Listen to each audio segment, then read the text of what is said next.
Саламатсыздарбы, урматтуу кесиптештер. Анда баштай берелик. Кутман кеч, дагы бир жолу баардыгыңыздарга Жаргал мырза, сөз кезеги сизде. Көп убакытты албайын. Бизде 1,5 саат запись болот. Жаздырылып алынгандан кийин биз аны кайра реттеп монтаждайбыз. Анан YouTube каналыбыз бар, ошол жака салгандан кийин эгерде айрым жерлерин укпай калсаңыздар, ошол жактан кайра кайталап көрүп алсаңыздар болот. Жаргал мырза, сөз кезеги сизде. Угулбай жатат дейт. Угулуп атабы? Жаргал мырза угулуп атат, жакшы. Өткөндөгү тренингке катышкандардын бир топтор билет болуш керек. Жалпы жөнүнөн бир аз теориялык жагынан анча-мынча маалымат бере кетейин. Ушул тапта кыргыз тилдүү журналистиканын бир топ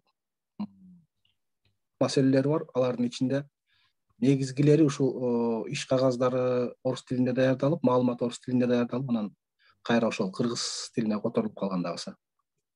Ушунун айынан кыргыз тилдүү журналистика эки жагынан аксап атат. Биринчиден маалыматты алууда кечигип атат. Экинчиден ошол кыргыз тилинин грамматикасы орус тилинин грамматикасына баш ийген болуп калып атат. Бул жалаң эле журналистика эмес, жалпы эле Кыргызстандагы иш кагаздары, аталыштар жана башкалардын баарына тең тиешелүү. Анан ошондон улам жана мурунку басма сөздөгү көп эрежелерди анча жакшы билбегендиктен, кээде грамматиканын эрежелерин жакшы билбегендиктен ушул басма сөздө, телевидениеде, радиодо стилистикалык, грамматикалык каталар көп кетирилет. Аларды биз ошо талкуунун жүрүшүндө дагы талкууласак болот. Эгерде суроолор болсо ошол убакта берсеңер болот. Азыр болсо бир мисалдардан баштайын. Кыргызда демилгелеген деген сөз барбы? Ошентип көп жазып жүрүшөт биздин кесиптештер. Кимде кандай ой бар? Демилгелеген деген жок да. Демилге жок, демилге кылды дейт да. Кандай ой бар? Кыргыз тилин кыргыздар канчалык жакшы деңгээлде биле турган.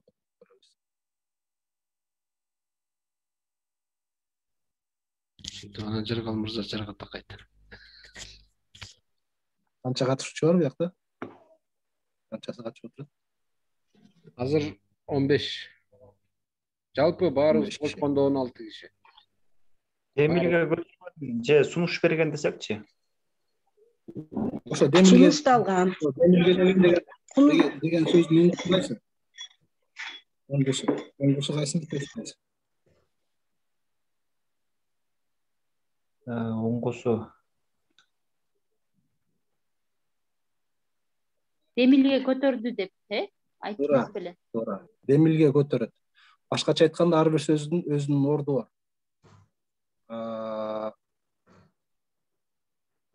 Экинчи бир мисал келтирейин. Набыт кетти деген сөз барбы кыргызда? Набыт болду деп угабыз. Үрт кетти деген бар. Болуш керек. Үрт кетти. Деп жазып жүрүшөт. Чынында кандай жазылыш керек? Набыт болду. Көз жумду деш керек. Каза болду. Мерт кетти деген туура эмес? Мерт кетти деген тууралуу. Мүрт кетти деп уктум эле мен. Мүрт кетти деп колдонот, бирок кээ-биркилер мерт кетти деп да жазышат. Мерт дегенден кайсы сөз келиш керек? Мерт болду деш керекпи? Туура. Көрдүңөрбү, ар бир сөздүн өзүнүн ар жагында коштой турган сөзү бар да. Анан тапшырмасы берилген деген сөз айкаштуу туурабы, туура эмеспи? Туура эмес, тапшырма берилген эле деп жазыш керек. Мисалы мындай деп айтылат. Комитетке ушул маселени иликтеп чыгуу тапшырмасы берилген деп. Ушул сүйлөмдү кантип айтабыз?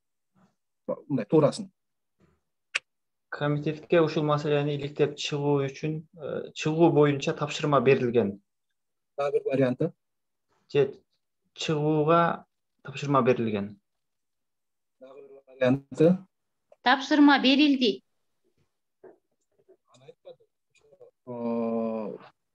Тапшырмасы берилген деген туура эмес экен деп атабыз.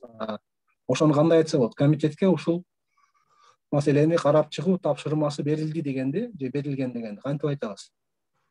Жүктөлдү эмеспи? окшош келатат акырындап. Жакындап. Тапшырылды деп жазсак, айтсак. Туура. Комитетке ушул маселени карап чыгуу тапшырылды. Тапшырмасы берилген деген турат.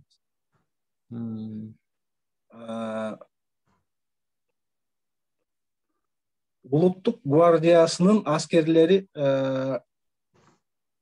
Бишкекте жайгашты деген туурабы, туура эмеспи? Туура эмес. Улуттук гвардиянын аскерлери эле болот. Туура. Кайсы убакта сыы болот? Эгер таандык болсо, мисалы Кыргызстандын же куралдуу күчтөрдүн улуттук гвардиясы десекпи, же Баланчанын гвардиясы десекпи. ИИМдин басма сөз кызматынан билдиришти деген бул кыргызчабы же орусчабы? Орусчадан которулган го. Кыргызчасы кандай болот? ИИМдин басма сөз кызматынан билдирди эле болот да, кызматынан. Кызматынан эмес, Кызматы. кызматынын өкүлдөрү же кызматында иштегендер билдирди. Же ИИМден Кызмат билдирбейт да. Билдирет эгерде расмий нерсе болсо. Расмий болсо кызматы болот. Бул жөнүндө ИИМдин басма сөз кызматы билдирди. Бирок нан билдиришти деген бул сообщили в деп орусча жазылган кабардын кыргызчага которулуп кеткендегиси. Болбоорун деген сөз барбы кыргызда? Кандай болбоорун деген? Долбоорун дейсизби же болбоорунбу? Болбоорун деген сөз барбы? Жетпээрин, болбоорун. Жок го. Айтпаарым деген. Болбой турганын эле го. Болбой турган. Туура.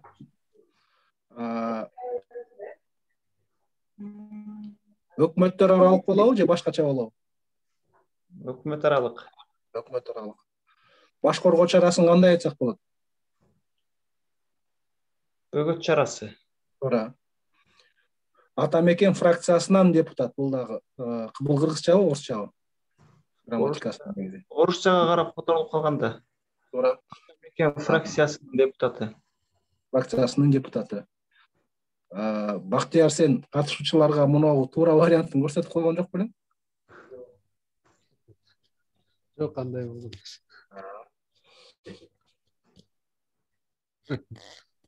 Жолдоду, кайрылуу жолдоду деген. Жок, көрсөткөн эмес. Жолдоду, кайрылуу жолдоду дегенди кандай айтыш керек башкача? Кайрылуу кылды. Кайрылды. Кайрылды. Кайрылды. Кат жолдоду дегенди кантип айтабыз?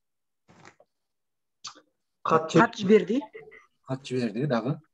Кат жазды. Туура. Кат жөнөттү. Кирешенин кыскарышы деп жазып түшөт. Киреше кыскарабы, кыскарбайбы?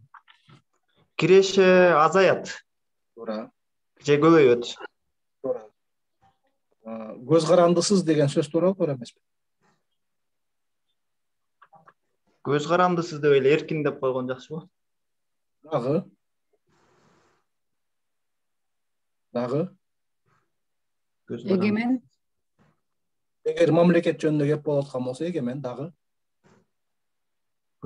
Эч кимге баш ийбеген деп койсо, эки сөз кылып. Сөз көбөйүп кетип аткан. Көбөйүп кетиши мүмкүн. Көз карандысыз дегенди кандайча айтса болот. Эркин. Эгер ошол сөздүн жазсак, көз каранды эмес десек. Эркин болот. Эркин мамлекет эле болсо. Эркин адам. Өкмөт деген сөздү колдонуп жүрүшөт. Туурабы, туура эмеспи? Угулбай калды. Өкмөт деген сөздү колдонуп жүрүшөт. Туурабы? Өкмөттүк эмес. Расмийлер деген сөз чыкты. Башкача кандай айтса болот? Расмийлер. Негизги Кыргызча вариант кайтыш керекпи? Түшүнүктүү болот да.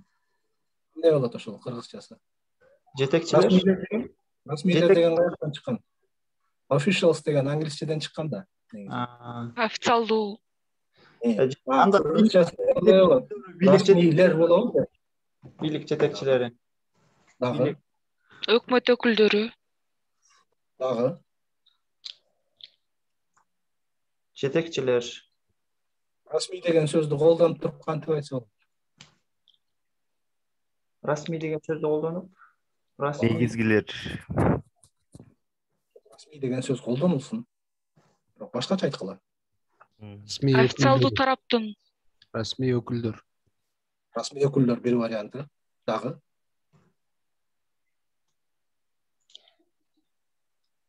Бийлик өкүлдөрү. Ал дагы болот. Дагы. Расмий жетекчилер. Болбогон. Дагы. Официалдуу тарап. Расмий адамдар дегенди колдонсо болобу? Ооба, туура. Болот. Расмий адам. Жетекчилер, өкүлдөр.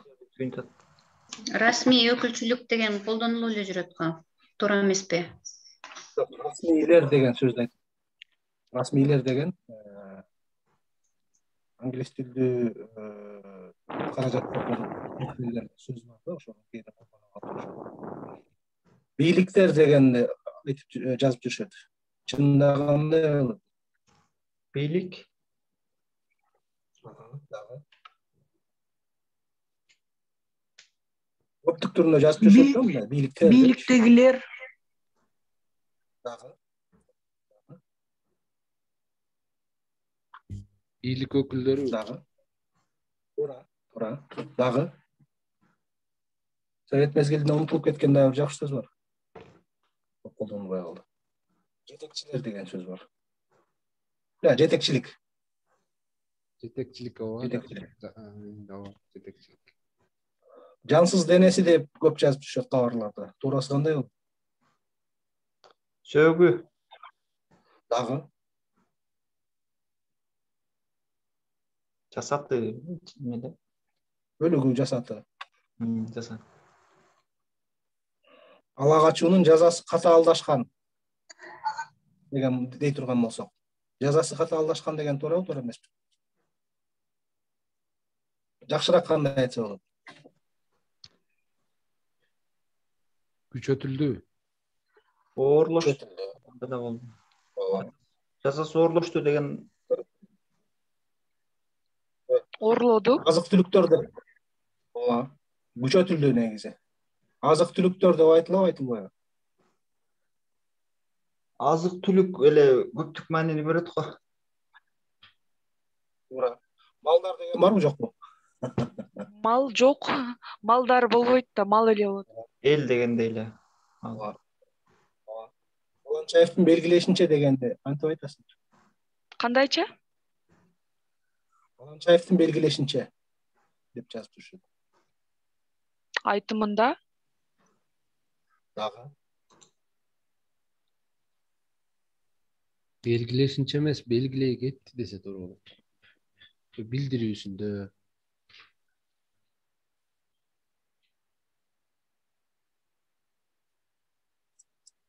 Баланча белгилегендей. Баланчаны түкүнчө болгонун белгиледи. ЖМКга маек берди деп жазып жүрүшөт.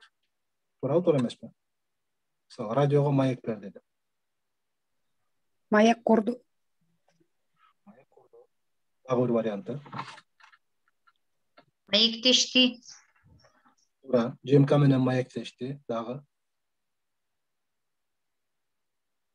Узунураак вариантын айтсаңар дагы болот.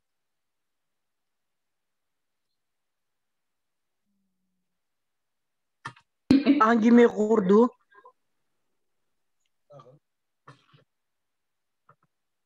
Пикир алмашты. Дагы маек учурунда эмне болот негизи? ЖМК менен болгон маек учурунда. Баарлашты. Дагы негизги формасы кандай болот? Интервью. Ошо интервью эмне? Азырет жазып атат, кеп курду, суроо узатту, аңгемелешти дейт. Ошолордун бир варианты баарлашты деп айтасыз го. Баарлашуу. Эң жөнөкөй формасын айтып атат. Интервью алды. Үйлөштү. Маек берди. Саясатчы радиого маек берди дегенди кандай айтасыз? Маек курушту дейт го. Маек курду же? ЖМКга интервью берди. Интервью берди. Дагы бир варианты. Маалымат берди. Дагы. Пикир алмашты дейт. Жазып атат. Дагы. Оюн ортого салды дейт.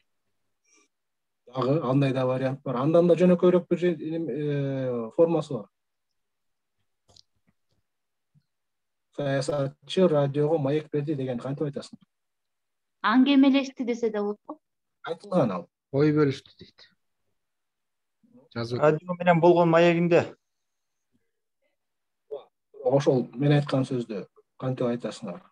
Саясатчы радиого маек берди деген. Кандай? Кандай? Кайталап коесузбу? Азыр ким айтты? Жалпыга маалымдоо каражаттарынын суроолоруна жооп берди. ЖМКга Суроолоруна жооп берди дегенди жанатан бери таппай аттык. Баланчанын суроолоруна жооп берди. Эрканын суроолоруна жооп берди. Анан ошол эле нерседен келип чыккан экинчи форма. Ошо радиого берген маегинде мындай деп айтты дейт. Туура формасы кандай болот? дагы бир жолу. Радиого берген маегинде мынтип айтты деп айтылат. Радиого берген маегинде деген кантип башкача чыгат? Өз сөзүндө. Радио менен курган маегинде. Радиого айтпачы? Радио менен радиого курган маегинде дедиңизби? Радио менен болгон маегинде. Жөнөкөй нерселер ушундай формаларды табыш керек да кыскасы. Дагы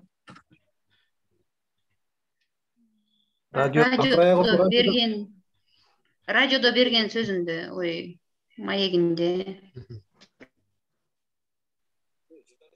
Тапкыла. Радиодо сүйлөп жатып. Ал ошо сүйлөгөн сөзү радиодон чыгып атат да, туурабы? Гезитте чыгып атат. Теледе чыгып атат. Туурабы? Процесс жанагы радиого берип аткан учурун айтышыбыз керек экен да, туура кылып, радио менен туура кылып айтмачы. Радио менен болгон маегинде бүй. Экинчиси. Радиодо маек куруп жатып. Туура. Радиодо айтылган Радиодо айтылган сөзүндө туура. Дагы радиого интервью берип жатып. Анда жөнөкөй формасы бар. Радиодо суроолорго жооп берип жатып. Андан да жөнөкөй. Туура эмес дебейин. Туура. Бирок андан да кыскараак формасы бар. Радио, ана маек деген эки сөздү колдонуп туруп, ошол туура формасын тапкылачы. Радиого берген маегинде деген. Радио маегинде. Радиодогу маегинде. Радиодогу маегинде. Азыр биринчи радиодогу маегинде. Анткени ал радиого чыгып атат да. Туура? Маеги. Баланча гезиттеги маегинде. Аракет жасоо деп журналисттер эле эмес, көп эле кишилер сүйлөп калды. Ушул туурабы, туура эмеспи? Аракет жасоо деп. Аракет кылуу. Аракеттенүү. Туура. Экөө тең туура. Комитетке ушул маселени карап чыгуу сунушу берилди. Туура формасы кандай болот? Сунуш берилди. Карап чыгуу боюнча сунуш берилди. Десекчи. Боюнча сунуш берилди. Сунуш дагы эмне болушу мүмкүн? Берилди мүмкүн? Сунуш көтөрүлдү. Сунуш киргизилди деп атат. Сунуш киргизилди. Мындай кээ бир сөздөрдүн кийинки келе турган сөздөрдү силерден сурап коеюн. Маселе эмне болот? Маселе көтөрүлөт. Дагы Коюлат. Чечилет. Козголот, туура. Каралат. Талданат. Кыскасы ушунун баары тең. Экинчиси, мисалы, демилгелеген дегенди айттык, анын ордуна. Демилге эмне болот? Демек көтөрүлөт. эмне болот? Көтөрүлөт. көтөрүлөт.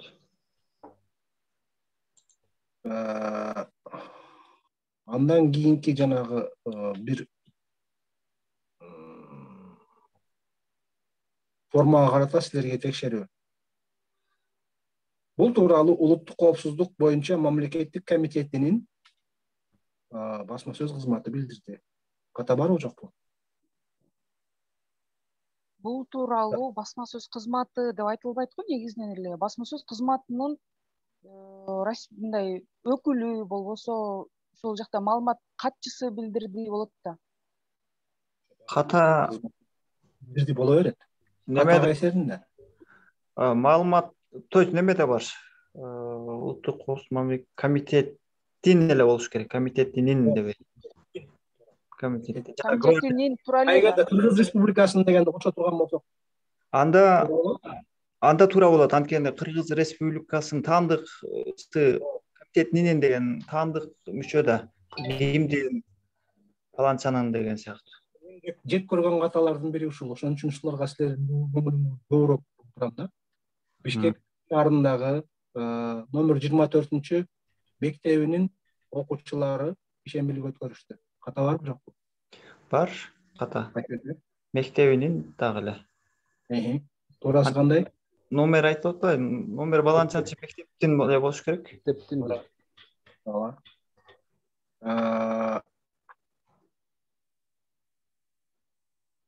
Депутат бул маселе карала электигин билдирди. Ката барбы жокпу? Депутат бул маселенин карала электигин билдирди да. Бул маселе дегенде бул маселенин жакшыраак кандай айтсак болот? Карала элек экенин деп жазып атат Азирет. Туура. Ушу экенин деген сөздөн качып отуруп, сөздөрдү кыскартабыз деп отуруп, абсурдка чейин жетип атабыз. Чынында көп учурда. ошондо карала элек деген сөз болбой турбайбы ошондо, карала элек деген. Карала элек экенин. Карала элек экенин билдирди. Туура ошонусу. Элек экенин деген туура. Акчалар деп айтылабы, айтылбайбы? Айтылып койсузбу? Акчалар деп айтылабы? Акча. Акча эле болот, акча. Канча акча болсо деле акча деп айтыш керек, туурабы? Ооба. Баасы өстү деп жазып жүрүшөт. Туурасы кандай болот? Баа жогорулады. Көтөрүлдү. Көтөрүлдү дагы. Жогорулады. Андан жөнөкөйрөөк формасы. Кымбаттады деп айтылат. Туура. Баалар баасы төмөндөдү дегендин ордуна Арзандады. Туура. Ички иштер министри дегенди чоң тамга менен жазып жүрүшөт. Негизинен ички иштер кичинекей эле. Ички иштер министри болсо, министр биринчи эле тамгасы, биринчи эле сөзү баш тамга менен, калган баары кичинекей. Если эгерде сүйлөмдүн башында ички болуп келип башталса, анда и чоң тамга менен, негизинен КР ички дегенде и кичинекей тамга менен эле. Дүйнөлүк тилдердин грамматикасында кеңири тараган айтайын. Кызмат адамдары, кызмат орду баары тең. Кичинекей эле президент болобу, премьер-министр болобу. Биздин эле тилге берген адилет деген бул сапат. Кандай деген суроого жооп бере турган. Демек ал Адилет министрлиги эмес, юстиция министрлиги эле болгон туура. Анткени деген юстиция министрлигинин функциясы ал калыстыкты камсыз кылуу эмес. Анын өзүнүн башкача функциялары бар да, кыскасы. Ошол сыяктуу эле мынагу расмий органдардын аталыштарын туура эмес жазып коюшуп, орусча грамматикага баш ийдирип коюшуп. Угулуп атабы? Угулуп атат. Орус тилинин грамматикасына баш ийдирип коюшуп, туура эмес аталыштарды коюп салган учурлар бар. Мисалы, мамлекеттик сатып алуулар деп жазып жүрүшөт. Кыргыздын грамматикасы боюнча кандай болот? Мамлекеттик сатып алуулар порталы болобу же кандай болот? Сатып алуу эле болот го. Туура. Ошол эле сыяктуу жанагы орусча грамматикага баш ийгендиктен чалуулар деп кадимкидей радиолордо айтып калышты. Алуу болуп Бузуулар кодекси деп жазып жүрүшөт. Канча жолу бузулса деле ал кыргызча айтканда бузуу болот. Кыргызча тил котормолору агенттиги деп жүрүшөт. Туурасы кандай болот? Котормо деп жазып азыр. Котормо агенттиги болот. Анткени акча которуулар деп жазып жүрүшөт. Канча туурасы кандай болот? Акча которуу эле. Акча которуу, акча жөнөтүү. Башкача айтканда кыргыз тилинде канча жолу жөнөтүлсө деле андан сөздүн формасы өзгөрбөш керек. Жанагы эле мисал, баланча кылуу чечими кабыл алынды. Туурасы кандай болот? Сүйлөмдүн ичинде контекст айтып көргүлө. Кандай? Баланча кылуу чечими кабыл алынды дегенди Азирет менимче турда жазды. Боюнча чечим кабыл алынды. Баланча кылуу чечими деген болбойт.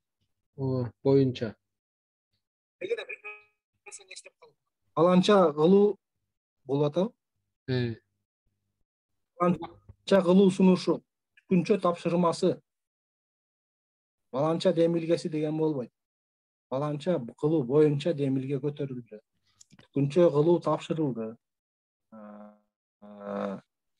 Баланча кылуу жөнүндө чечим кабыл алынды же боюнча чечим кабыл алынды. Түшүнүктүү эле болдубу? Бир абдан күлкү келтире турган сөз айкаштар. Баланча футболист гол жаратты дейт. Туурасы кандай болот? Гол киргизди. Көкөрү боюнча чемпионаттарда баланча улак жаратты деп жүрүшөт. Туурасы кандай болот?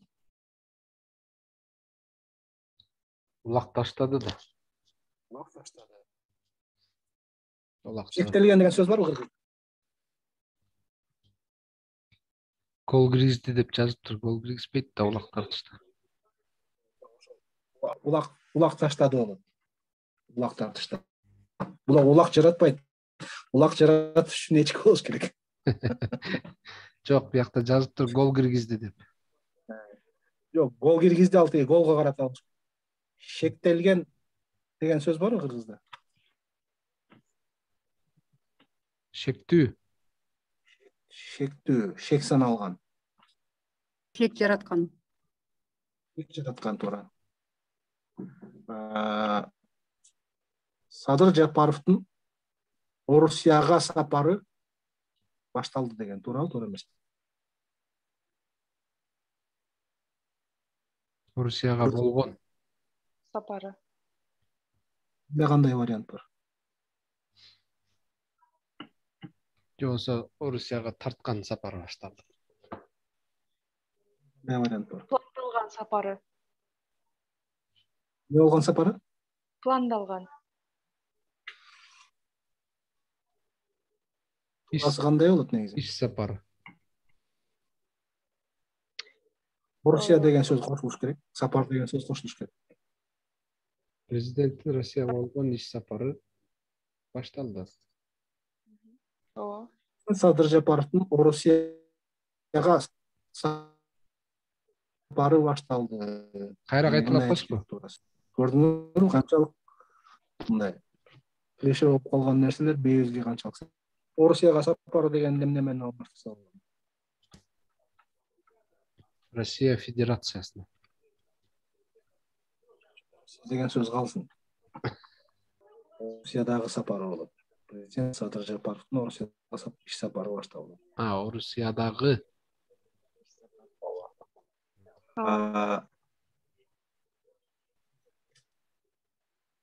Аланча, түкүнчө жана бастанчанын деген форма бар мисалы.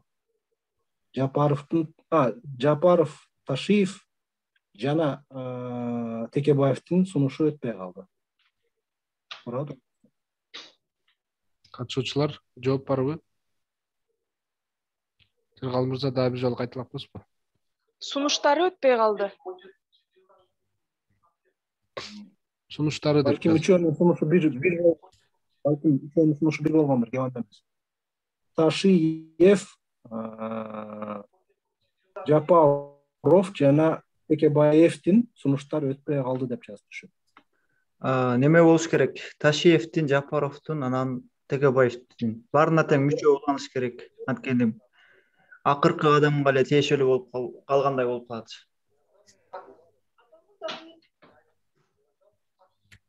Ошондо 400 киши келишкен деген.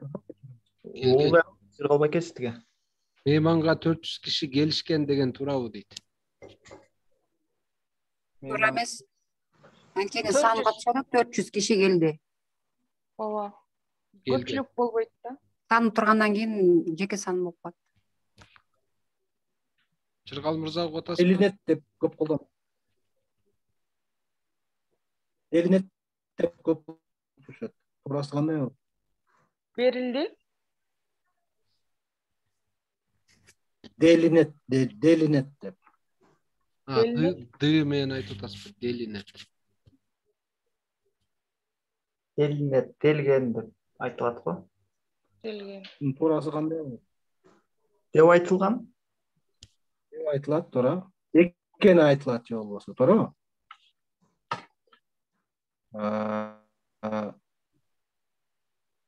Бир мисал, ачыктаган деген сөз бар. Азыр туура айтылып жүрөт. Экени айтылат. Ачыктаган деген сөз барбы, жок? Жок, колдон түшөт.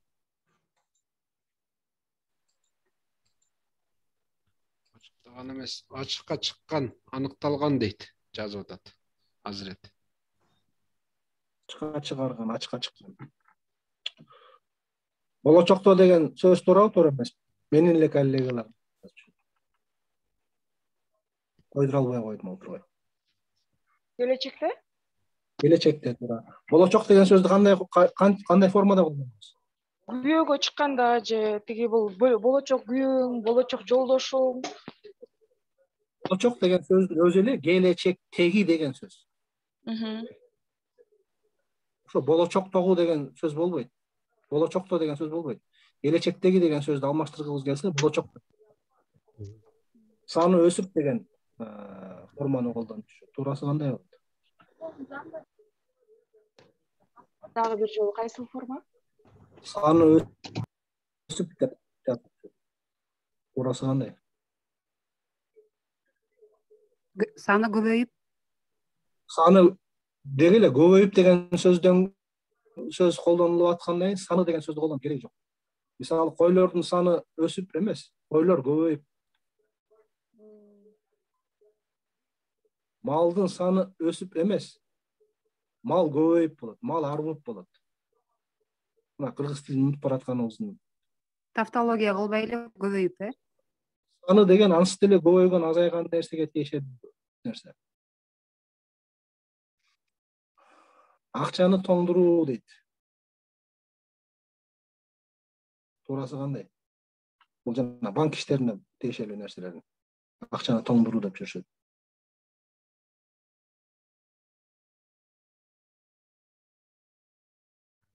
Орусчадан которулган нерсе го. Заморозить.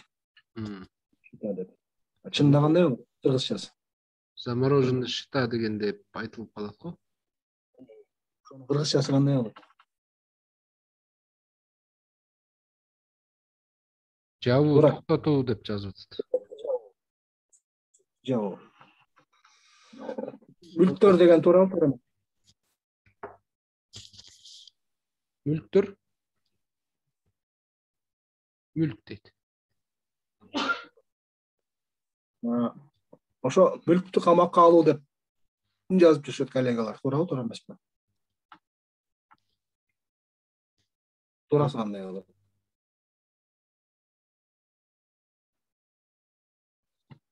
Жооптор көрбөй атам. Мүлктү алып коюу туура, бул да жакшы вариант. Мүлкүн алып коюу туура. Дагы мындай юридикалык жагынан ылайыгыраак келе турган формасын таап көрбөйчү. Мүлк камакка алынабы негизи? Адам эле камакка алынат. Туура. Мүлк эмне болот? Тартып алуу. Бир аз башкача нерсе бул. Мүлк анан камак деген сөздү колдонуп туруп туура формасын тапкылачы. Мүлктү камады деп койсокчу. Мүлктү камады дагы. Андан да тагыраак түрү. Мүлк да камакта кошулуш керек экен да. Ооба. Мүлкүн камакка койду деш керек анда. Ким тапты? Сталбек. Мен айтып атпаймынбы тиги. Эмени көрсөтүп койгон жок белең турган жок. Баса дагы бир формасын силерге талдатайын. Жогорку кеңеш бул ишти карап чыгып,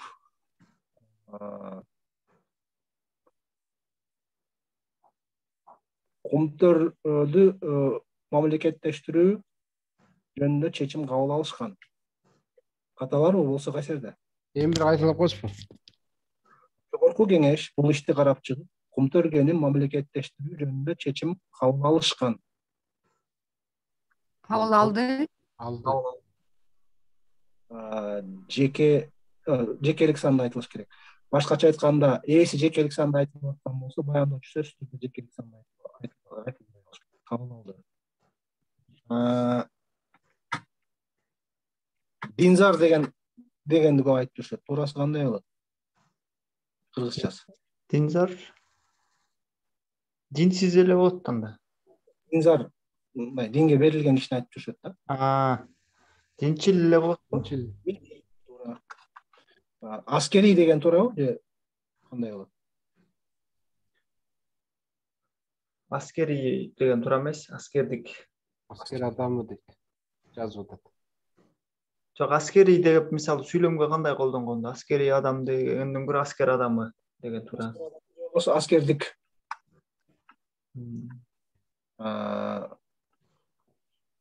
Дагы Радиодон аскерий күчтөр деп угуп калам азаттыктан кээде. ошол мен койдура албай аткан нерселердин баардыгын сүйлөп келдим бияка силерге талкуу.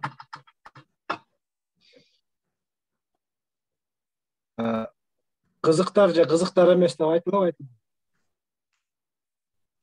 Башкача кандай айтса болот? Орусчасы эми заинтересован деген сөз да туура, ошону айткысы келип атышат да.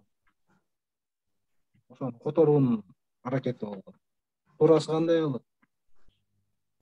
Күнүмдүк жашоодо мисалы кызыкпаган деп айтылат анан. Кызыкчылык. Күнүмдүк жашоодо. Ошол вот жакындадыңар, кызыкчылык. Кызыкчылык. Кызыкчылыгы бар, же кызыкчылыгы жок. Мындайча айтып. Туура. Ал бул иштин чечилишине кызыкчылыгы жок. Же болбосо ал бул иштин ушундай чечилишине кызыкчылыгы бар. Кызыктар деп айтпаш керек. Өрт кырсыгы деп жүрөт. Туурабы, туура эмеспи? Туура эмес болсо эмне үчүн туура эмес? Туура болсо эмне үчүн туура? Өрт өзү эле болот го. Туура. Анткени өрт ансыз деле кырсык, туурабы? Өрт кырсыктын бир түрү.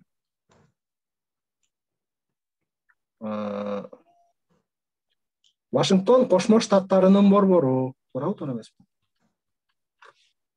Туура эмес. Жана Кошмо Штаттардын борбору. Кошмо Штаттар. Ымын качан болмок? Таандык болгондо. Америка Кошмо Штаттарыны Америка Кошмо Штаттарынын борбору болсо болмок. Эгер жөн эле Америкасын айтпай турган болсок, Кошмо Штаттардын борбору. Тардын. Кошмо Штаттар Америка айтылбаса.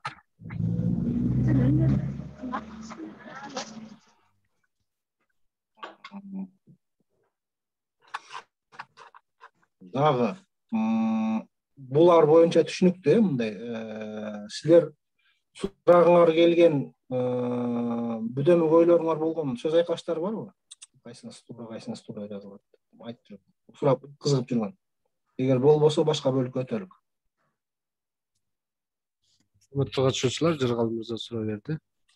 Дагы эгерде силерди мындай түйшөлткөн, ойлондурган Колдонулган сөз айкаштар боюнча суроолор барбы? тоо кенби же тоо кенби дейт. Эме пунктуациялык жагыбы? Азырет Тоо кен деп тире менен жазып түшөт, тире. сызыкча менен, дефис менен. Ошондо тоо дефис кен. Тоо кен менен жай мисалы. Баасы кымбаттайт, баасы арзандайт деген туура деп айттыңызбы дейт. Жок, баасы дегенди айтпаш керек. Кымбаттайт, арзандайт деп эле айтыш керек. Мисалы, бензиндин баасы кымбаттайт эмес, бензин кымбаттайт, бензин арзандайт. Баасы деген сөздү алып салыш керек экен. Кымбаттайт, арзандайт болгон жерде баасы деген сөздү алып саласыңар дагы, аны качан колдонот? Бензиндин баасы көтөрүлөт, бензиндин баасы түшөт. Мисалы. Урматтуу катышуучулар, активдүү катышабыз. Эгерде суроолоруңуздар болсо, убагында бериңиз. Жана кызмат боюнча айттыңыз го.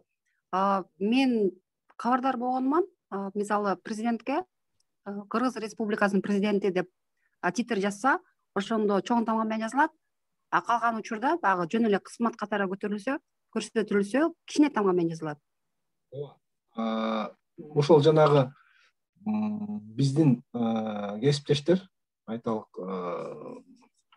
расмий түрүндө, расмий документтерде колдонула турган жагы менен журналисттик материалдарда колдонула турган жерин көп чаташтырышат да. Мисалы, Кыргызстандын президенти кичинекей эле тамга менен жазыла турган нерсе. Расмий Кыргыз Республикасынын президенти бул жерден жазып атышат. Флагман дегенди кантип которобуз дейт. Ошол флагман деген маанини кыргыз тилинде кайсы сөз менен алмаштырсак болот дейт.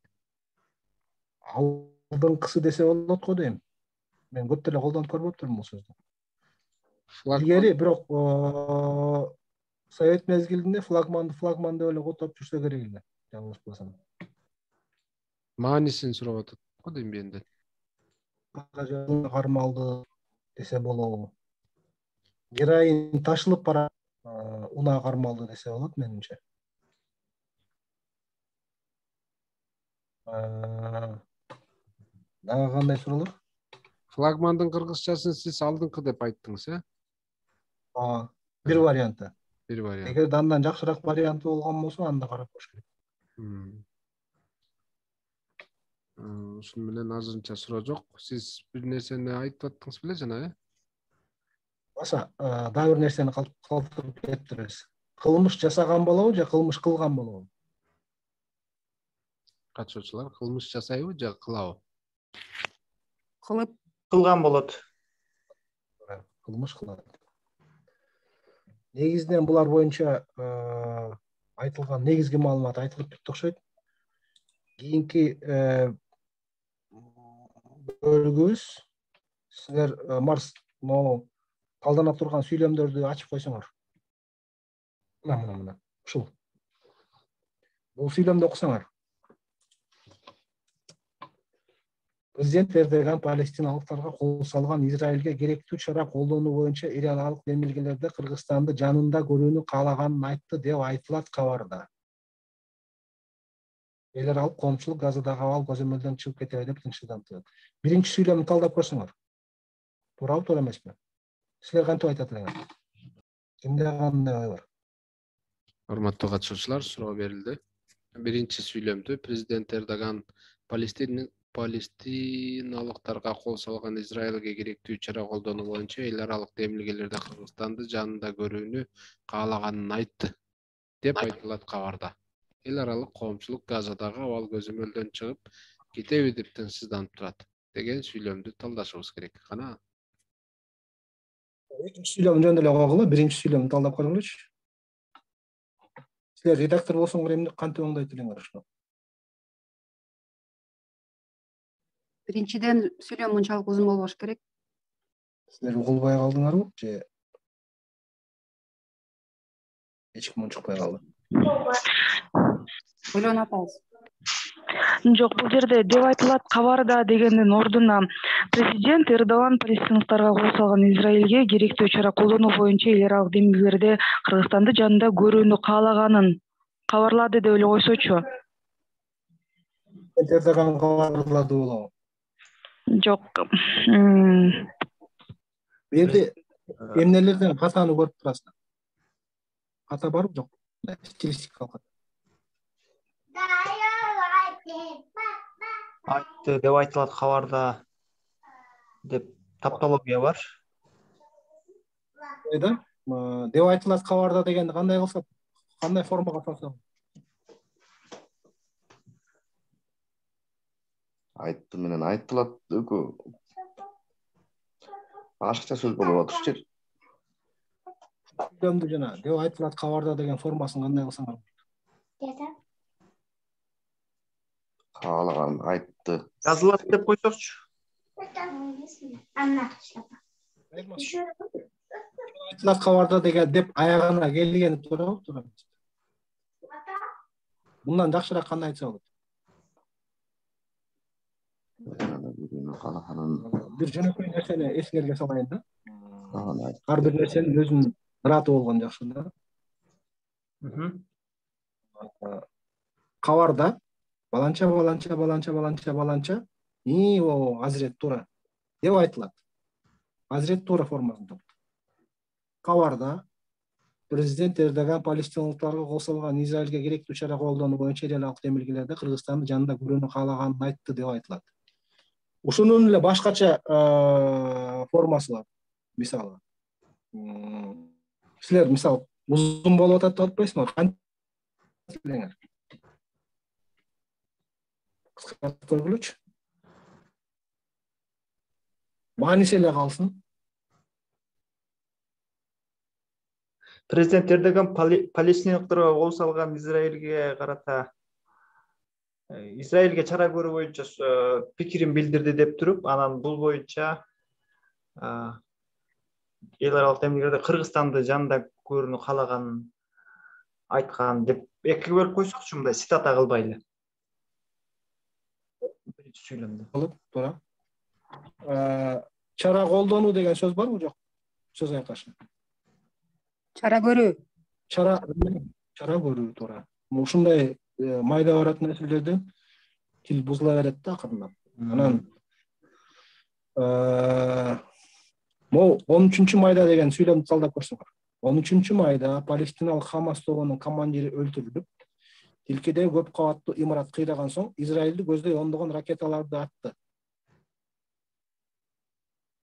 Ката эмнеде турат? Байкасаңар, демек неме болот? Биринчи сүйлөм менен экинчи сүйлөм анча байланышпай атат. Биринчи сүйлөмдүн аягында өлүп атат. Кыймыл аракетте кийинки айырма болот да, бирөө үчүнчү тарап, бирөө болсо башка тарап болот атат. Баштан талдап көрөлү. 13 майда Палестиналык Хамас тобунун командири өлтүрүлүп, тилкедеги көп кабаттуу имарат кыйраган соң,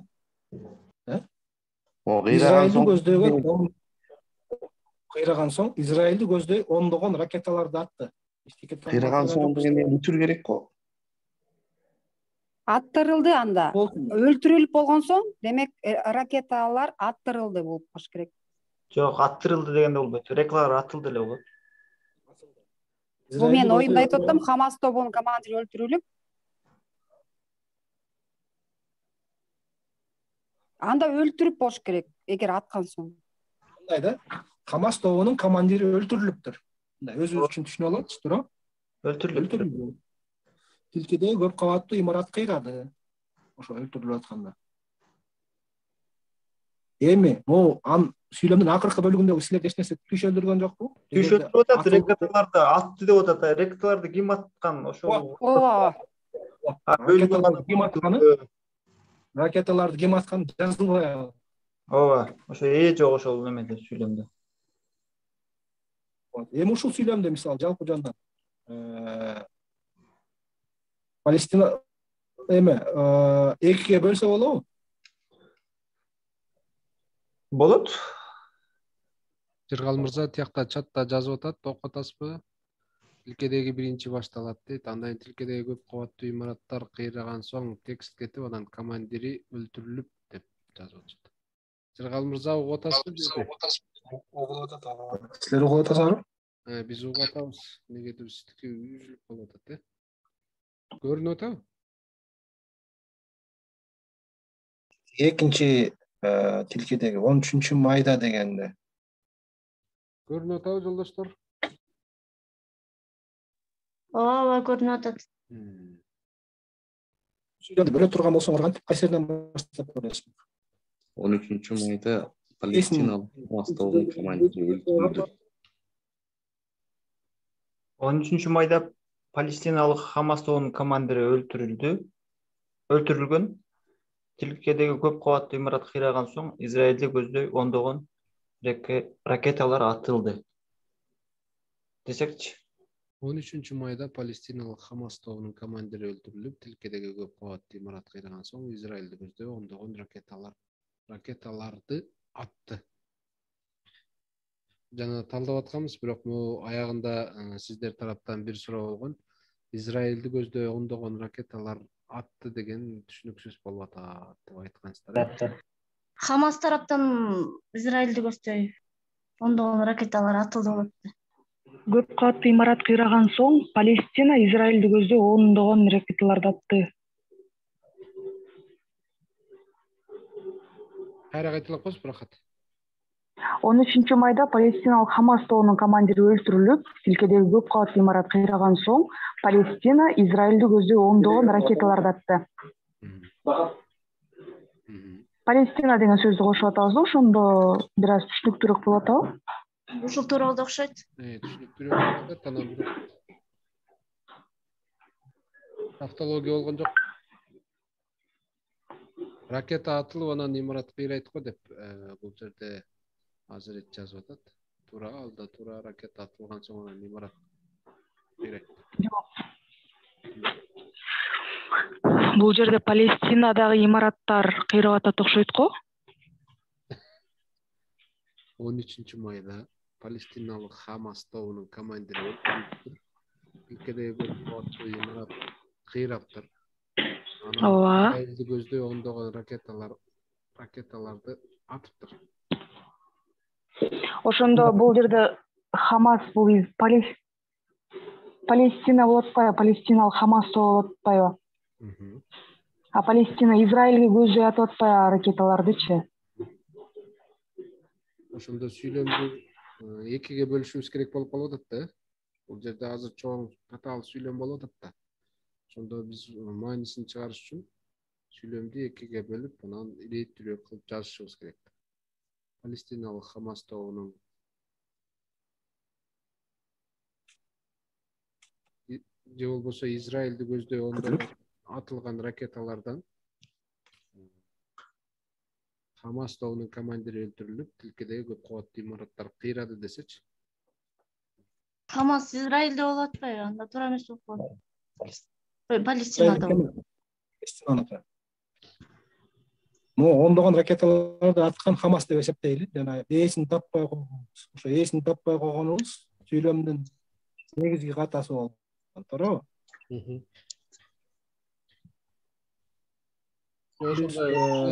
Бирден шарттуу түрдө буюм, мындайча айтканда, топ.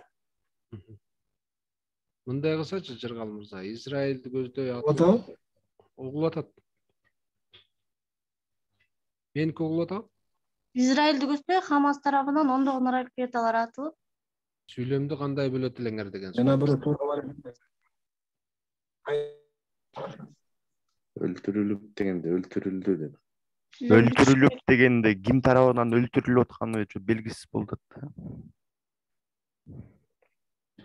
Бирок бул жерде азыр эки эле тарап болуп атпайбы? Бул Палестиналык Хамас тобу жана экинчи бул Израиль болуп атпайбы? Туурабы?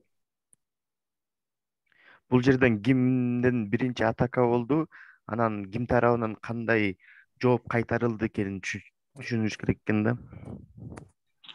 Мындай кылсачы, 13 майда Палестинада Палестинадагы тилкелерде көп кабаттуу имарат кыйрап, Хамас тобунун командири өлтүрүлдү. Мындан улам Палестина Израилди көздөй ондогон ракеталарды атты. Эки сүйлөм кылсак. Болот. Силерге ал мырза ошону сурап атпайбы? Мисалы кантип билет элеңер, жана ээсин кантип тапса болот? Ээсин табыш кыйын болуп атпайбы? Кимден кимге эмне атылып аткан? Ошол жанакы мындан улам дегенден кийин бул Палестина кайра жооп кайтарыш керек. Ошондо мындан улам кабаттуу имарат кыйраган соң Палестина тарабынан Израилди көздөй оңдогон ракеталар атты же Палестина тарабынан атылды деш керек го дейм да. Ошону эми толук айтсаңыз кандай болот? 13 майда Палестиналык Хамаспы же кайсы? Сиз кандай? 13 майда Палестиналык Хамас тобунун командири өлтүрүлүп, мындан улам тилкедеги көп кабаттуу имарат кыйраган соң Палестина тараптан Израилди көздөй оңдогон ракеталар атылды. Бирок мында деле бир сүйлөм, эки сүйлөм эмес. Бир сүйлөм мындан улам деп эле, бирок Палестинаны Израилге чейин кошотам да, анткени Палестинадан кайра жооп кайтарылып атат да ал тарапка. Бул бир эле сүйлөм болуп калат атпайбы? Бир эле сүйлөм болуп калып атат, туура. Бирок бир аз түшүнүктүү болуп атат да, анткени кайра Палестинанын жооп кайтарып жатканын Израилге карата ошол жери түшүнүктүү болуп атат. Туура. Анткени бул жерде ракеталарды атты дегенде, ракеталарды ким атты болуп калып атат да бир аз. Азыр эми агай бизге кошулса, агайдын дагы өзүнөн угалык. Кимде кандай вариант бар? Мээрим жазып тур. 13 майда Израиль тарабынан Палестиналык Хамас тобунун командири өлтүрүлдү. Мындан улам өлтүрүлдү чекит, мындан улам Палестина Израилде ракеталарды аттырды. Көптөгөн имараттар кыйроого учурады. Бул жерде сунуштар болду. Азирет мырза, силер айтсаңар, жана айтып атпадыңарбы? 13 майда Палестиналык Хамас тобунун командири өлтүрүлүп, мындан улам тилкедеги көп кабаттуу имарат кыйраган соң Палестина тарабынан Израилди көздөй оңдогон ракеталар аттырылды. Ошондо деген Палестинанын командирин макул, ал жана сүйлөмдүн формасын оңдогон. Бул жерде эме болуп атат да, Палестинага командирин өлтүрүп атат, анан кийин сүйлөмдүн экинчи бөлүгүндө Палестина кайра Израилге жооп кайтарып атат да. Эримдин тексти 13 майда Палестиналык Хамас тобунун командири өлтүрүлүп, тилкедеги көп кабаттуу имарат кыйраган, туурабы? Жаңылышпасам. Ошол жерден бүтүп атабы биринчи бөлүгү? Туура, ошол жерден бүтүп атат. Мындай да, жөнөкөйлөтүп айтайынчы. 13 майда Палестиналык Хамас тобунун командири өлтүрүлүп, тилкедеги көп кабаттуу имарат кыйраган. Чекит. Андан кийин Хамас Израилди көздөй оңдогон ракеталарды атты. Туурабы? Туура болду эми. Жөнөкөйлөп койду. Эки эле бөлүп койду. Кийинки сүйлөм. Баткендеги аткезчилик маселеси парламентте көтөрүлүп, эл арасында бул мыйзамсыз көрүнүштү тыюу талабы жаңырууда деген сүйлөм. Акыркы 3 сөзгө көңүл бурсаңар. Тыюу талабы жаңырууда. Ушуну кандай айтат элеңер? Мен мындай тактап бир жерин көрсөтпөсөм азыр катаны издеп жаңырууда дегени ашыкча го. Ушул сөздү кантип айтат элеңер? Тыюу талабы жаңырууда деген. Талабы көтөрүлүүдө. Талап көтөрүлөбү? Коюлду. Талап коюлат. Талап кылынууда. Кандай ойлор бар да? Талап кылды. Тыюу боюнча талап коюлду, айтылды. Айтып атат? Азирет. Азирет, туура.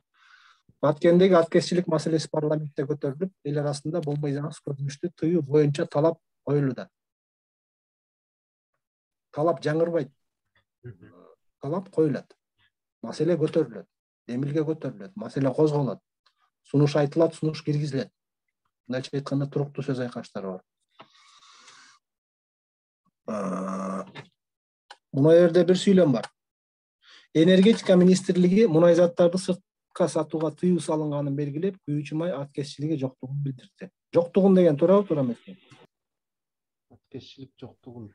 аткезчилиги жок экенин билдирди. Жок экен. Бир сүйлөмө өткөрүп туруп, мындан кийин Баткен облустук ички иштер башкармалыгы Тажикстанга таандык унаалар чек арадагы окуялардан улам коопсуздугун камсыздоо максатында милиция кызматкерлери тарабынан кармалып турганын билдирген. Бул сүйлөмдө эмне кылыш керек? Кыскартыш керек, бөлүш керек. Кыскартып көргүлөчү. Сунушуңарды айта бергиле. Мындан кийин Баткен областык ички иштер башкармалыгы Тажикстанга таандык унаалар чек арада тарабынан деген нерсе дайыма эле өзүн актайбы, актабайбы? Силерге ышпар калган. жок. Яны жөнөкөйлөштүрсө болобу? Жөнөкөйлөштүрүп аябай татаалуу кетип, баш айланып кетет. Болбой атат. Айрым сөздөрдү алып салыш керек, жөн эле вакуум болуп калыптыр да. Мисалы, мындан кийин чек арадагы окуялардан деген мындан кийин Баткен областында түшүнүктүү болуп атат да баягы чек арадагы окуялар экеничи. милиция кызматкерлери тарабынан кармалып турганын деген башкача кандай айтса болот? Милиция тарабынан. Милиция, жөн эле милиция тарабынан десечи. Жыргалбек тарабынан тренинг өтүлдү дегенди кантип айтса болот мисалы? Андан да жөнөкөй болуп, эң жөнөкөй. Жыргалбек тин милициянын тин болуп. Мындай да, тарабынан деген дайыма өзүн актайбы да ошончо сунат. Тараптан. Жыргалбек тарабынан тренинг өтүлдү деген туурабы? Тараптан. Жыргалбек тренинг өткөрдү деп койсок болот го. Жыргалбек тренинг өткөрдү эле болот да. Ооба. Туурабы? Кармады деле болот да ошондо. Максатында милиция кармаганын билдирген. Деп бир нече сөзүн кыскарттык, туурабы? Жок.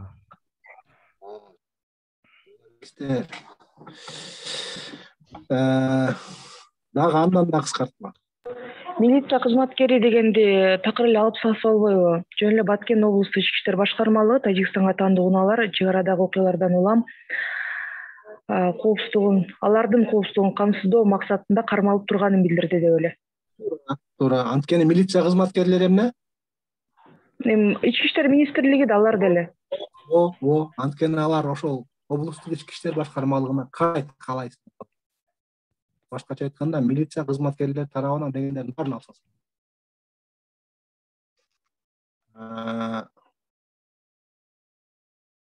Тажикстанга күйүүчү май аткезчилигин токтотуу талабы буга чейин да коюлган. Токтотуу талабы дегенди кантип айтабыз? Токтотуу боюнча талап. Токтотуу жөнүндө талап. Токтотуу боюнча талап. Токтотуу тууралуу талап. Мамлекеттик чыккынчылыкка айыпталган саясатчы сотко катышууда. Чыккынчылыкка айыпталган деген туура эмес? Чыккынчылык боюнча болуш керек. Чыккынчылык боюнча же болбосо чыккынчылык үчүн айыпталган. Аны менен катар Жогорку Раданын орусиячыл дагы бир депутаты Тарас Козакка шектелүүдө. Тарас Козак боюнча шектелүүдө. Тарас Козак. Шектелүүдө деген сөз барбы жокпу жана айтканбыз? Орусиячыл. Шек жаратууда. Шек жаратууда дагы бир варианты. Шек туудурууда. Шектелип жатат. Шектелип деген сөз жок. Шек туудурууда. Шек саналууда. Шек саналууда да. Адам эмне кылат? Адамдан шек санайт, шектебейт. Шектеп деген сөз жок кыргыз тилинде. Демилгелеп деген сөз жок кыргыз тилинде.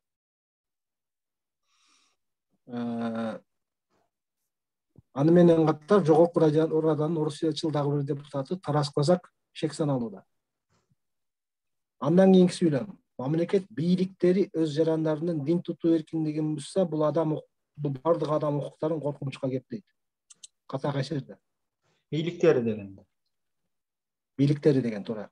Ошону мамлекет бийликтери дегенде кантип айтабыз? Туурасы кыргызча кылып. Бийликтерин алса эле мамлекет жетекчилери. Бийлик өкүлдөрү. Мамлекет анан бийлик деген сөзсүз катышсын деп кетет. Кантип айтабыз? Мамлекеттик бийлик. Өлкө бийлиги болобу, өлкө бийлиги. Өлкө бийлиги болот, бирок мен бул жерден атайын сөздү башкага алмаштырбай туруп кантип өзгөртө турганыңарды көргүм келди да. Мамлекеттик бийлик болот. Бийликтер болбойт кыргыз тилинде. Мындайча айтканда, кыргыз тилинде жекелик сан менен гана айтылат.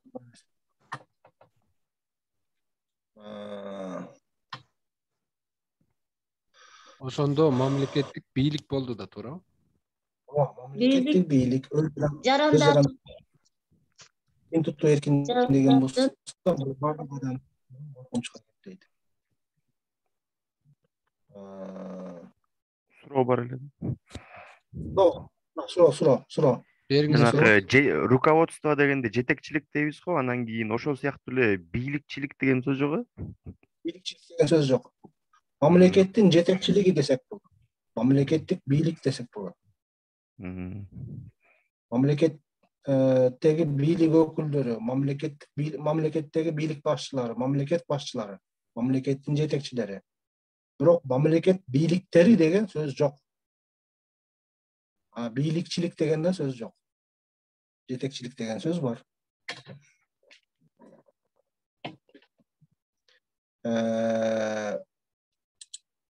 Мына жерде ката кайсерде Кошмо Штаттардан Кытай бийлигинин Шинжаңдагы уйгурлар баштаган мусулман жамааттарына карата саясатын сындап келе жатат. Карата жасалган саясатын. Туура. Бирок негизги ката ал жерде эмес. Негизги ката кайсерде? Сүйлөмдүн башынан окусаң.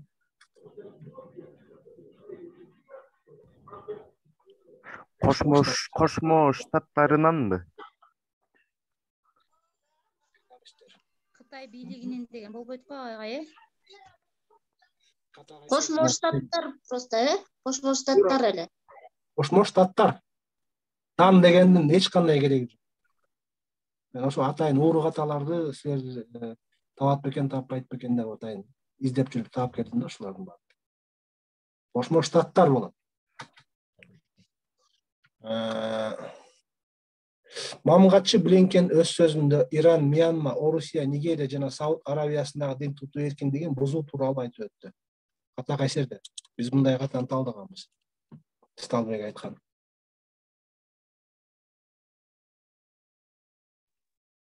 Ирандагы, Мьянмадагы, Орусиядагы, Нигериядагы. Жазган бийлик интернетти чектөөнү кыйытты дейт. Туурасы кандай болот?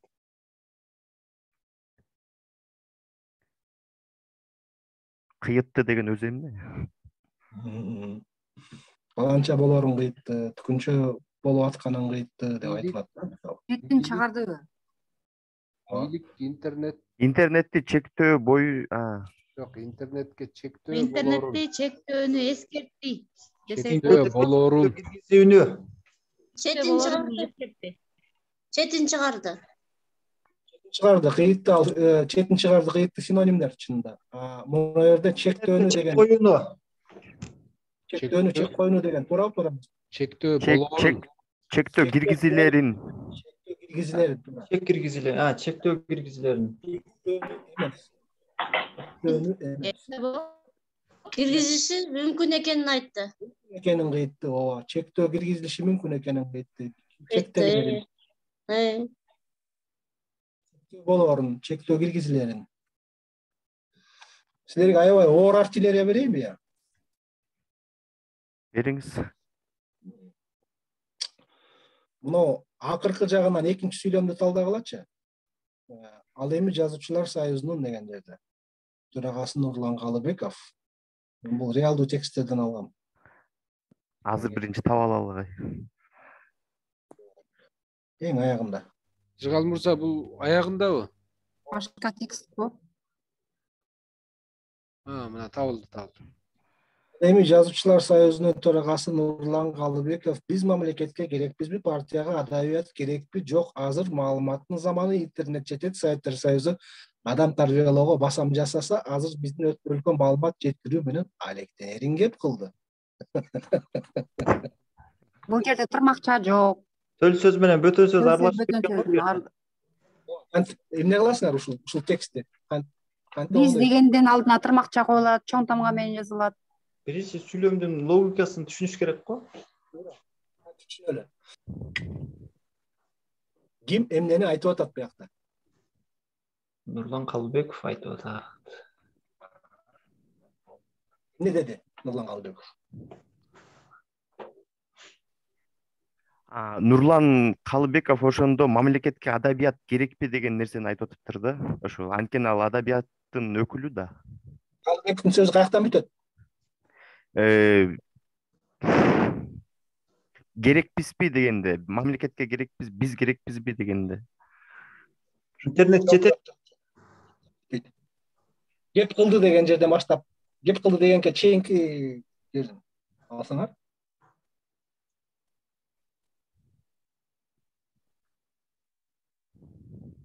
Нурлан каяка чейин сүйлөп атат? Жок, азыр маалыматтын заманы, интернет жетет. Советтер Союзу адам тарбиялоого басым жасаса, азыр биздин өлкө маалымат жеткирүү менен алектенет деп ким айтып атат? Алектенет дегенден кийин бүтөт.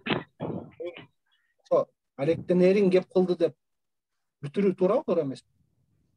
Жок, өзүнүн сөзүн толук бериш керек да. Бөтөн сөздү тырмакча калышыбыз керек да, ошо алектенет деп туруп эле деп билдирди.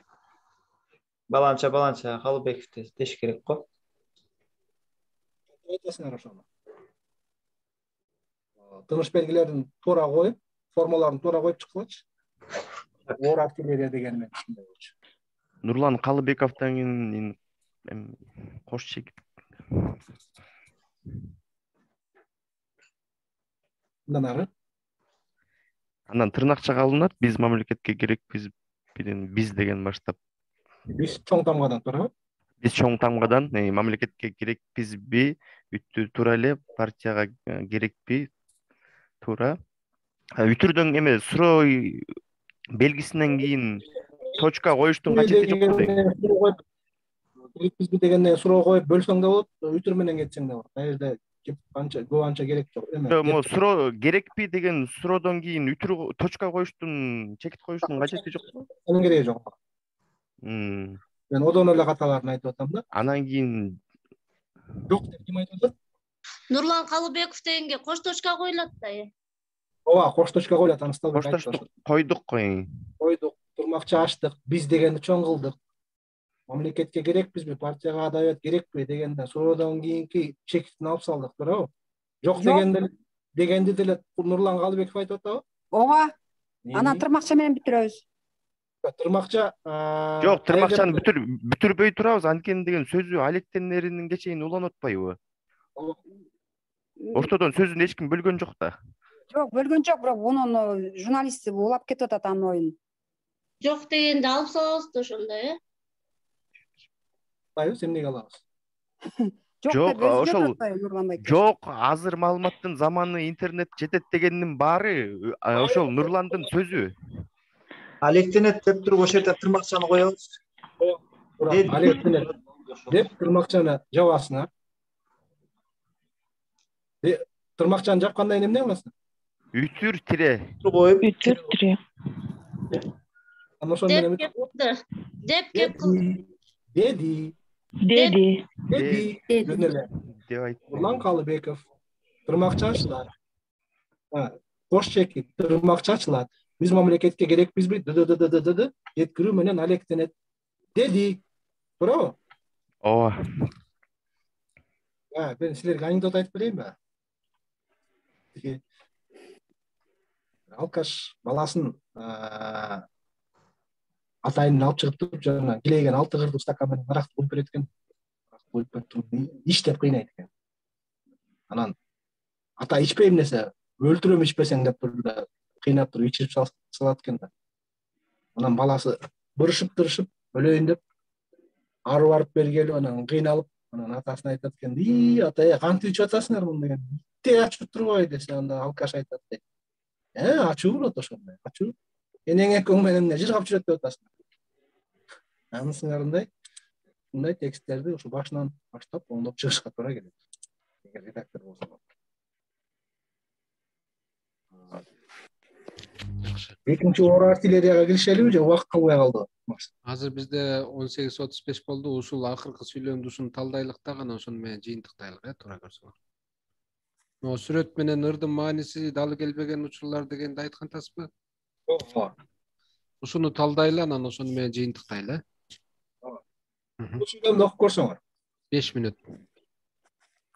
Сүрөт менен ырдын мааниси дал келбеген учурлар кадыресе көрүнүш экендигин эскерткен Рухеш сайтынын казына тобунун мүчөсү адабий эксперт акын Залкарбек Назарматов өз калемине таандык чыгарма дегенде автордун өзүнө жагат. Мындан улам автор жарыялаган чыгармасы интернеттен тандап алган сүрөттөй кыйынтыгы жок экенине ишенгиси келерин айтты. Бир нерсе түшүндүңөрбү дегенде силерден сурап алайын. Түшүндүк. Айтчу сөзү эң аягында экен деле, астында экен да, баягы сүйлөмдүн экинчи бөлүгүндө эле экен. Автор жарыялаган чыгармасы интернеттен тандап алган сүрөттөй кыйынтыгы жок экен дегенди айтты да. Сүйлөмдү эмне кыласыңар? Кыскартасыңарбы, бөлөсүңөрбү? Тыныш белгилерин алмаштырасыңарбы?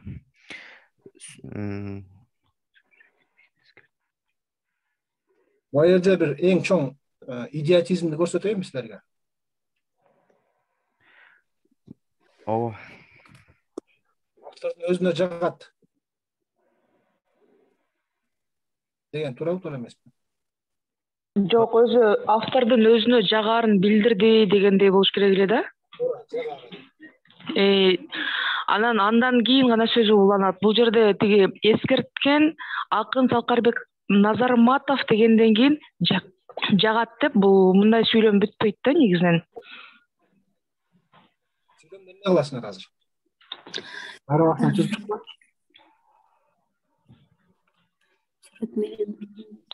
Мерим, сиз азыр билдирүү жаздыңыз го бул жака? Мен отам. Сиз жаздыңызбы? Мен жаздым. Бул жакшы билет. Убагында мен Азаттыкта иштеп жүргөндө ушул сүйлөмдү мен туура эмес жазганмын. Агай менен иштегенбиз бул сүйлөмдүн үстүнөн. Ушундай сүйлөмдөрдүн үстүнөн. Авторлордун алып чыгуу максат коюлган эмес, анонимдүү эле жасалган. Жок, Мерим өзү мойнуна алып жазды жалпы чатка. Ооба, мен туура эмес жазганмын. Алып чыккылачы ушул сүйлөмдү. Эмне кыласыңар? Башынан баштап бөлчү жерин бөлгүлө. Кыскарта турган жерин кыскарткыла. Чыгылып айтайын деген ойду кайра жеткиргиле. Кимде кандай ой бар?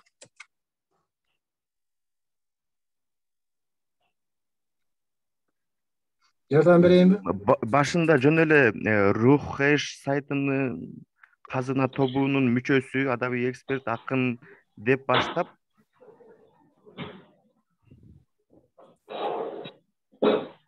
Мен айтып көрөйүнбү? Сүрөт менен ырдын мааниси дал келбеген учурларда кадыресе көрүнүш экендигин Рухеш сайтынын казына тобунун мүчөсү, адабий эксперт акын Залкарбек Назарматов эскертет. Автор өз сөзүндө анан каланы уланып кетет. Ошондой эки сүйлөм болуп калат да. Ушул жерине чейинкисине макулмун. Андан ары да кантип неметесиңер? Ошондой эле бирок окум эскертет, чекит дейли. Андан ары эмне кыласыңар?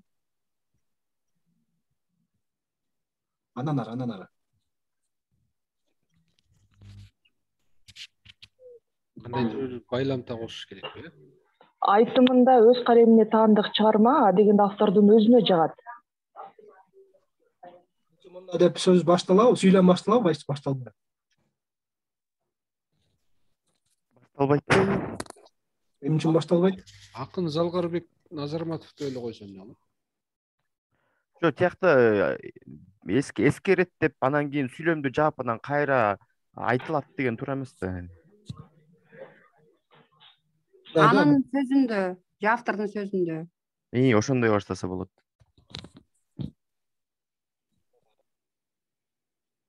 Эскертет дедиңер.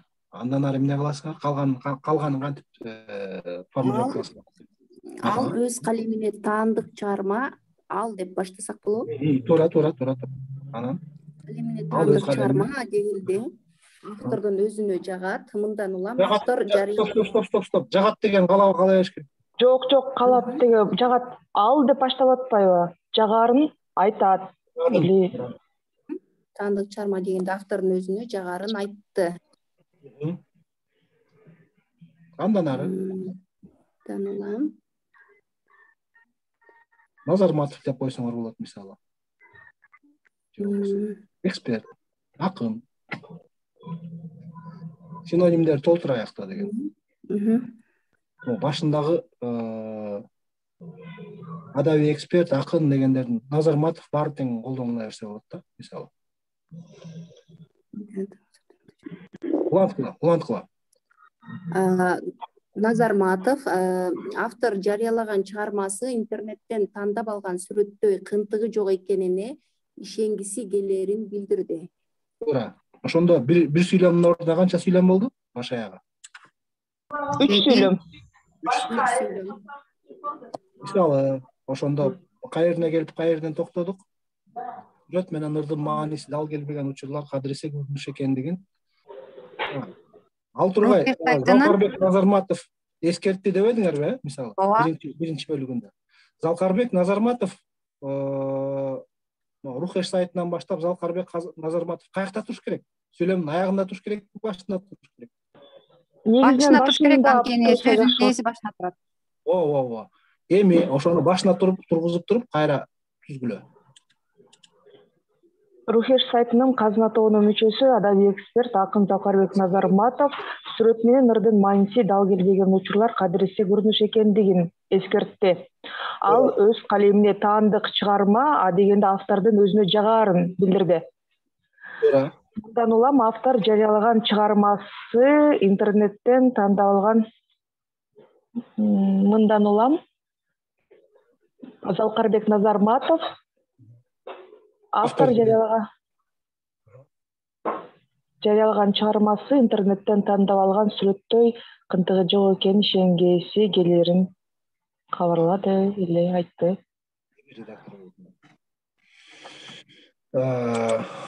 Бирде эл аралык кабарлардан дагы ушул сыяктуу нерселер бар болчу. Нерселерге шедевр окуп берейин.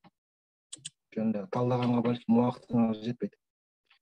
Баткен областынын жабыркаган тургундарына Кыргыз Республикасынын Юстиция министрлигинин ЖАМКнын түзөтүү мекемелерин кайтаруу, соттолгондорду жана камакка алынган адамдарды конвой менен уктап жүрүү боюнча департаменттин өздүк курамы тарабынан дары-дармектер, азык-түлүк, жууркан төшөнчүлөр, жуунуучу жана өздүк гигиена каражаттары, кийим-кече, бут кийим жана башкалар түрүндө гуманитардык жардам берилди. 1, 2, 3, 4, 5, 6 абзац.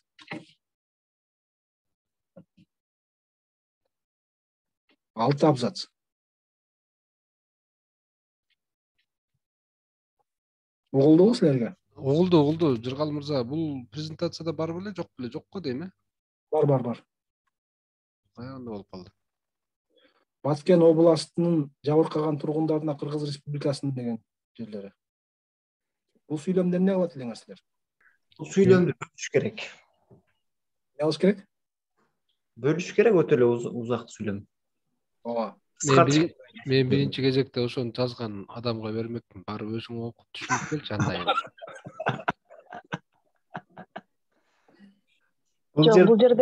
Бул жерде кайтары жана күзөтүү департаменти гана азык-түлүк жиберип атты да. Анан аны юстиция өкмөтүнө неме кылып,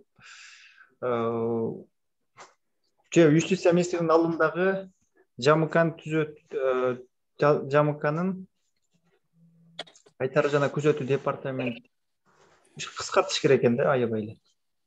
Кыскартыш керек дагы, кыскарткандан тышкары бөлүш керек. Сүйлөмдөрдү бөлүш керек. Кайерден баштап кантип кыскартып кандай берет? Бул жерден өздүк курамы тарабынан Баткен областындагы жабыркаган тургундарга гуманитардык жардам жөнөтүлдү. Жок, анда өздүк курам болгондо кимдин өздүк курамы? Ошону белгилеш керек. Жок, департаменттин өздүк ошол юстиция министрлигинин алдындагы деп айтылып, анан өздүк курамы тарабынан Баткен областындагы жабыркаган тургундарга гуманитардык жардам жөнөтүлдү.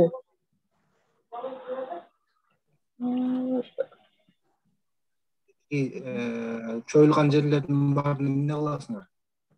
Алып салыш керек. Могу өздүк курамды да алып салыш керек. Бул кайтаруу жана күзөтүү департамент деген эле ошол билдирет. Департамент билдирип атат, аны өздүк курам ошонун ичиндеги состав кызматкерлер деген маанияны алып салыш керек департаментти. Тарабынан дегенди керекпи, кереги жок? Өздүк департамент жөнөттү десе болот да, туура? Ооба, департамент өзү эле жөнөттү деш керек аны.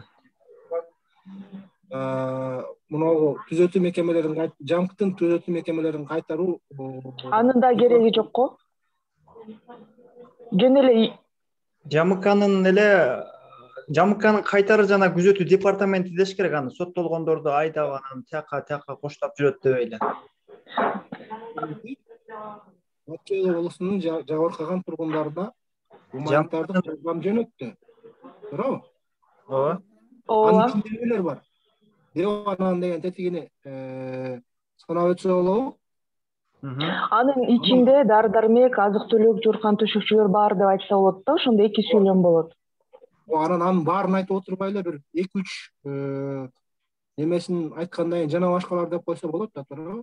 Жуунуучу, өздүк гигиена каражаттары, кийим кече, бут кийим деп отурбай элечи. Эми основной азык-түлүк ушундай деп эле 2-3-өн белгилеп койсо болмок, дары-дармек, азык-түлүк, анан кийим кече деп элечи. Гуманитардык жардам. Ошондо кыскарды дагы, анан андан тышкары бөлүндү. Жана башка күнүмдүк тиричиликке пайдалануучу каражаттар деп кошуп койсо болот. Бул текстте жана башкалар деген ичине ошо өзү жазган турбайбы, ар бирин баса белгилеп? Эми пресс-релизден алып туруп көчүрүп коюшкан. Бул пресс-релиз же болбосо атайын тапшырышкан, ушинтип ар бирин белгилешиңер керек. Мекеменин аталышын атагыла, эмне бердик ошондон бери жазгыла деп талап кылган да. Негизинен эле ушул андан кийинки сүйлөмдү бир талдап койгула, анан ошондой эле алдыдагы жергиликтүү кеңешке жана жогорку кеңештеги шайлоолорго катышуу чечими кабыл алынды. Өткөндө биз айткан нерселерден улам жогоруда айтылган катак эседе. Жогорку кеңештеги шайлоолорго деген жогорку кеңешке бир эле жооп Ушу боюнча чечим кабыл алынды. Боюнча чечим кабыл алынды. Же болбосо жөнүндө чечим кабыл алынды. Дагы бир жеринде бар. Жергиликтүү кеңешке жана жогорку кеңешке, туурабы? Жергилик жок, негизинен жергиликтүү жана жогорку кеңешке десе болобу, мындай кеңешти алып салып. Анткени кеңештер көп да, жогорку кеңеш бирөө. Жергиликтүү кеңештерге эле жана жогорку кеңешке. Ошондо дагы жергиликтүү кеңештердин жана жогорку кеңештин депутаттарын шайлоого катышуу жөнүндө чечим кабыл алынды. Туурабы? Жергиликтүү кеңештер көп. Жергиликтүү кеңештер болот экен да, кеңешке эмес. Анткени бир эле кеңеш болуп калмак да. Жаңылышпасам, бул бүт республика боюнча кеңештер. Кыскасы ушундай нерселер. Кааласаңар, Марс мынау калган каткан фильмдердин баарын тең таратып берет. Башыга берсеңер өзүңөр талдап, бөлүп, катасы кайсы жеринде экенин таап, балким талдап туруп мага жибербейсиңер, анан ошондон кийин дагы талдасак болот. Ар бириңер менен өзүнчө.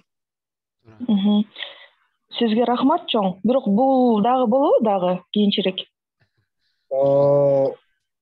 Аны эми тиги уюштуруучулардан сураш керек.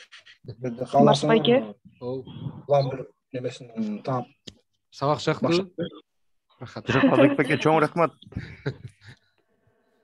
Туура, бул биз мындай нар жакта кимдер кыйкырып атат? Биз бул окутууларды, вебинарларды, онлайн окутууларды биз атайын биздин донорлордун каржылоосунун негизинде өткөрүп келгенбиз буга чейин. Анан ушул май айында ушул окутуулар жыйынтыкталып атат. Ушул мен жаңылбасам бул окутуу, онлайн окутуу ушуну менен соңкусу болуп эсептелинет. Бирок азыр мен өзүм түшүнүп турам бул канчалык деңгээлде керек экенин. Өзгөчө биздин өзүбүздүн эне тилибиздин канчалык деңгээлде пайдалануу керек, аны кандай туура жазуубуз керек. Жана да Жыргал мырза күлүп атпайбы, редакторлор, журналисттер кана деп акырын чыгарып коюп, карагылачы, көргүлөчү, өзүңөрдүн жазганыңарды деп. Анан мен өзүм оюмда да, жеке пикиримде, өткөндө да ошо кыргыз тил боюнча бир эле окутуу өтүшө керек болчу. Анан бирок мен да ошондо карап туруп анан айткам да, бул боюнча дагы көп суроолор болгондуктан муну дагы улантышыбыз керек экен деп, анан биз дагы бир окутууну кошконбуз да. Анан азыр мага да кызык болду, баарыбызга тең кызык болду. Абдан маанилүү, керек, туура Мээрим жазып атат, пайдалуу, керек экен бул нерсе деп. Анан мен ойлоп атам, балким дагы бир убакыт өткөрүп, бир жумабы же 2 жумадан кийин кайра кайтсак, бул эми өзүбүздүн жеке биздин журналисттер коомдук бирикмесинин атынан эле бир окутуу дагы бир уюштурсак жакшы болчудан экен да. Себеп дегенде чындыгында бул бизге керек.